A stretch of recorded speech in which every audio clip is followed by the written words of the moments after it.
Hello বন্ধুরা, কেমন আছেন সবাই? আশা করি অনেক অনেক ভালো আছেন। আমরাও অনেক ভালো আছি। তো যেহেতু আমরা ঢাকাতে থাকি, যখনই বাড়িতে যাই আগে চলে যাই মায়ের মন্দিরে। আপনারা তো দেখেছেন আমি মায়ের মন্দিরে গেছিলাম। তো এটা তারই ভিডিও। আমরা সবাই মিলে চলে যাচ্ছিলাম মায়ের মন্দিরে। আমি, আমার বোন, আমাদের 2 পুস্কু, আমার মা, আমার হাজব্যান্ড। এই মায়ের মন্দিরে আসলেই আমার যত দুঃখ, কষ্ট, অশান্তি সব যেন এক নিমেষেই দূর হয়ে যায়। তো এজন্য আমি যখনই বাড়িতে আসি সর্বপ্রথম আগে মায়ের কাছেই আসি। মন্দিরে ঢুকেই সর্বপ্রথম আমি ঘন্টাটা বাজিয়ে নিলাম।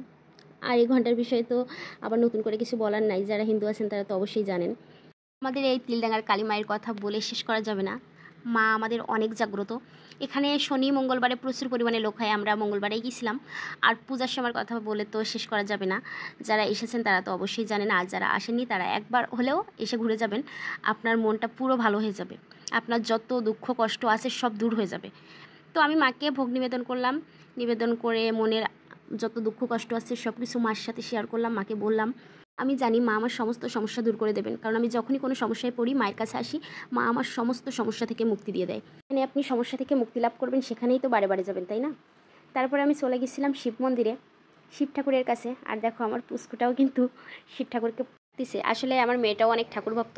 বাড়িতে আসার পরে বুঝলাম, যেহেতু আমরা ঢাকাতে থাকি, ওখানে তেমন কোনো অনুষ্ঠানে আমাদের যাওয়া হয় না।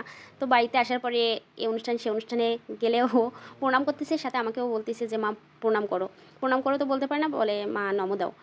একটা কথা আছে না, ভক্তিতে মুক্তি। তো ভক্তি বলে যদি তুমি ভগবানকে ডাকো, তোমার ডাকে কিন্তু অবশ্যই সাড়া দেবে। আর যদি তুমি শুধু ডাকলে কোনো ভক্তি নাই, কিচ্ছু নাই, তাহলে তো তুমি সেই কাজের থেকে মুক্তি পাবে না, তাই না? তো ভক্তি ভরে ভগবানকে ডাকলে ভগবান অবশ্যই সাড়া দেবে। আমার সব কাজেই তো ভগবান সাড়া দেয়, এই জন্য আমি এগুলো বিশ্বাস করি। এই যে গাছটা দেখতে পাচ্ছেন, এই গাছে কিন্তু সম্পূর্ণটাই ভাড়া বাঁধা। মানে আপনার যে সমস্যাটা আছে সেই সমস্যার কথা যদি জানিয়ে আপনি একটা ভাড়া বাঁধেন, তবে কিন্তু সেইখান থেকে আপনি অবশ্যই মুক্তি লাভ করবেন এবং পরবর্তীতে এসেই ভাড়াটা খুলে দিয়ে যাবেন। অবশ্য মানে পরবর্তীতে এসে একটা ভাড়া খুলে দিলেই হবে। তো আমরা এখানে 2টা ভাড়া বাঁধছিলাম। আর এখানে এই যে আমি 2টা মাদুলি দিয়ে দিচ্ছি, এই মাদুলি কিন্তু আপন ইচ্ছায় ভরে যাবে। তো ভরে যাওয়ার পরে আমি এটা তুলে নিয়ে যাব, কিন্তু দুর্ভাগ্যক্রমে আমি এই মাদুলিটা পরে খুঁজে পাইনি। আসলে আমার মাদুলি দিয়ে আসতে অনেক লেট হয়ে গেছিলো। আর এখানে সবাই ভোগ নিবেদন করতেছিল, ফুল দিচ্ছিল, হয়তো আমার মাদুলিটা এর ভিতরে গুলিয়ে গেছে, বা সবাই মাদুলি দিচ্ছিল তো তাদের সাথে গুলিয়ে যেতে পারে। তো যাই হোক, আমি আর 2টা মাদুলি কিনে আবারও ভরে নিয়েছিলাম। তারপর দেখো আবার দিদির সাথে দেখা হয়ে গেছিলো। ওর বাড়ি হচ্ছে মন্দিরের পাশেই। তো আমি ভাবিনি ওর সাথে দেখা হয়ে যাবে, যেহেতু ও খুলনাতে থাকে, বাড়িতে থাকে না। তো মঙ্গলবারে ও আসছিল মায়ের মন্দিরে, আর আমরাও গেছিলাম। তো খুব ভালো লাগলো দেখা হয়ে, অনেকদিন পর দেখা হয়েছে, খুব ভালো। এটা আমার মা, আর এই যে নিচে আমার বোন বসে আছে বাবুরে নিয়ে। তারপরে আমরা মন্দিরের ভিতরে চলে আসছিলাম। এখানে মায়ের পূজা হচ্ছে। পূজার শেষে আমরা সবাই মিলে অঞ্জলি দিব। আমরা সবাই না খেয়ে আসি মায়ের অঞ্জলি দিব বলে।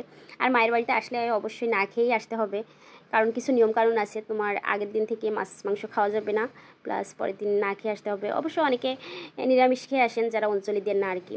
তো আমরা হচ্ছে অঞ্জলি দিব, এই জন্য না খেয়ে আসছি। যারা জানেন না তাদের উদ্দেশ্যে এই কথাটা বললাম, কারণ কিছু কিছু মানুষের কমেন্ট দেখলে রাগও হয়, হাসিও লাগে। কিছু বলার নাই। তো খুলনা জেলার মানুষের উদ্দেশ্যে কথাটা না, কারণ আমাদের খুলনা জেলার মানুষ জানে মায়ের মন্দির সম্পর্কে। তো তারপরে এখানে আমরা প্রসাদ নেওয়ার জন্য বসেছিলাম, সবাই প্রসাদ গ্রহণ করলাম। আর এটা দেখতে পাচ্ছেন, এটা হচ্ছে গঙ্গার ঘাট।